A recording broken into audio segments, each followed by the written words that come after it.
Good day. Share ko sa inyo yung scenario. S-fail. Merong alarma yung Aconis natin. Display. Okay? Ito yung PMS controller ng ating generator. Okay? Okay naman. Lahat.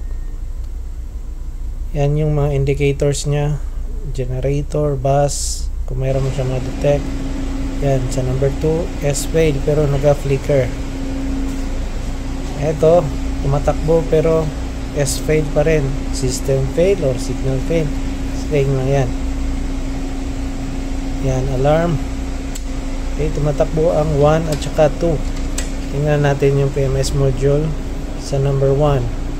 Okay, power, operation, okay naman.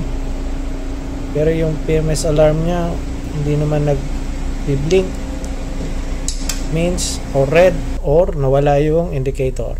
Means okay yun. Punta muna tayo sa local. Yung local, same lang, remote control tapos ready to start. It means wala dito sa local control. Madiagnose mo na kagad na healthy tong controls dito sa local panel. Ang problema lang talaga nandun sa PMS module controller. Okay, 1 at saka 3 ang tumatakbo. Etong number 2, try natin kasi ready to start. Try natin pa start. Ito yung tatlong engine natin, B and W man. Okay, try natin run. Start. Okay. Yan. Running siya. Then, it means okay dito sa local panel. Mag-diagnose. Check natin ang local. Then start and then stop. Okay, stopping na siya. Means cleared na tayo dito sa local control panel nya. Then focus na tayo dun sa PMS module nya. Okay, ito yung sa number 2 kasi etong hindi tumatakbo, tinanggal natin communication cable natin papunta dun sa PMS controller at saka sa display. Okay, then saksak natin kasi PMS control, local remote, ready to start, okay naman.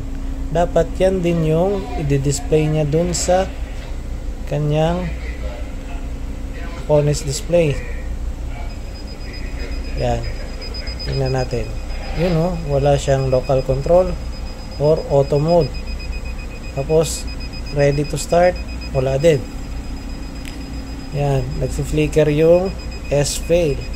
It means meron na tayong basihan na kung saan yung problema. Hindi dito sa display niya, kundi dun sa PMS module controller. Kasi yung sa indicators, yan, indicating lights, okay naman, pero wala siyang binabato dun sa display niya. Hindi siya pareho. Okay, ito yung solusyon. Restart natin ang module. In and out. Ang in. Power source. Okay, kumara na siya, mga 2 minutes. Then, balik natin yung power source. Okay. Check din natin. Okay, operation. Ang fail niya, yun, input-output, meron na siya. Nag-flicker, communication. Meron na siyang flicker. It means nagko-connect na yung tatlo. Goods. Okay, yan, nawala na kagad ang system fail. Yan yung sa PMS module controller, okay na siya. Yung mga indicating lights, same na rin dun sa display. Okay, ito yung securing bolts ng terminal para hindi luluwag yung power supply. At saka yung terminal connector secured. Okay, communication, flicker na. Okay, yan na yun, okay na siya. Meron na siyang standby at saka auto control. Goods na yun. Yan o, communication main, meron na siya. Okay, yun lang. Thank you very much. I hope nakatulong to na simple diagnose. Check nyo lang kaagad, compare sa kabilang panel, then at least meron na kaagad kayong idea to troubleshoot.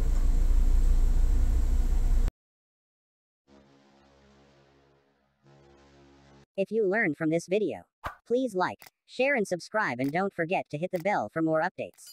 Also follow us on Facebook Barco TV. Thanks for watching.